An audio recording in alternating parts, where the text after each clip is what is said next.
Hello guys, আসসালামু আলাইকুম। সবাইকে ঈদ মোবারক।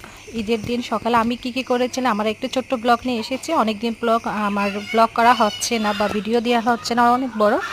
তাই ঈদের দিন আমি কি কাজ করলাম তার একটা ছোট্ট ব্লগ নিয়ে এসেছি। তো গাইস, আসসালামু আলাইকুম। আপনারা কেমন আছেন? সব ভালো আছেন কিনা? আর আমি ছোট্ট ব্লগ হচ্ছে, প্রথমে তো আমি সকালবেলা উঠে সেমাইটা রান্না। হ্যালো গাইস, আসসালামু আলাইকুম। সবাইকে ঈদ মোবারক।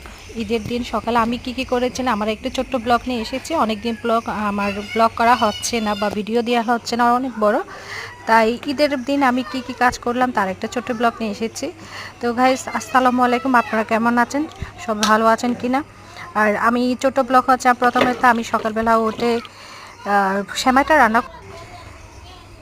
রান্না করার পরে মাঝখানে আমি চাটা খেয়ে নিচ্ছিলাম। এরপর দেখছি আমাদের গরুর মাংস চলে এসেছে। তো গরুর মাংস আসার পর হচ্ছে আমি মাংসটা বসার জন্য রান্না করছি। এটা আমার হাতে সম্পূর্ণ একটা মশলা তৈরি, সম্পূর্ণ সব কিছু দিয়ে আমি এভাবে আসলে মাংসটা রান্না করতে পছন্দ করি। কারণ সব কিছু একত্রে দিয়ে মেরিনেট করে কিছুক্ষণ রাখলে মাংসর টেক্সট একটু আলাদা একটা স্বাদ পাওয়া যায়।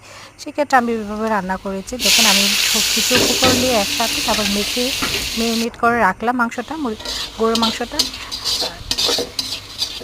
টমেটো রান্না করার পরে মাঝখানে আমি চাটা খেয়ে নিচ্ছিলাম। এরপর দেখছি আমাদের গরুর মাংস চলে এসেছে।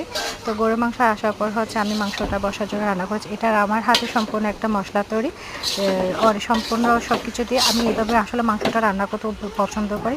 কারণ সব কিছু একত্রে দিয়ে মেরিনেট করে কিছুক্ষণ রাখলে মাংসর টেক্সট একটু আলাদা একটা স্বাদ পাওয়া যায়। সেক্ষেত্রে আমি এভাবে রান্না করেছি। দেখেন, আমি সব কিছু উপকরণ দিয়ে একসাথে তারপর মেখে মেরিনেট করে রাখলাম গরুর মাংসটা।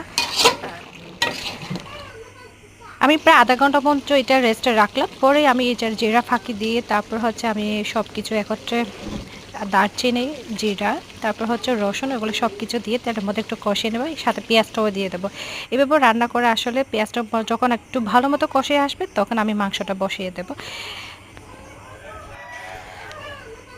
আমি প্রায় আধা ঘন্টা পর্যন্ত এটা রেস্টে রাখলাম। পরে আমি এটার জিরা ফাঁকি দিয়ে তারপর হচ্ছে আমি সব কিছু একত্রে দারচিনি, জিরা, তারপর হচ্ছে রসুন, এগুলো সব কিছু দিয়ে তার মধ্যে একটু কষিয়ে নেবো। সাথে পেঁয়াজটাও দিয়ে দেবো।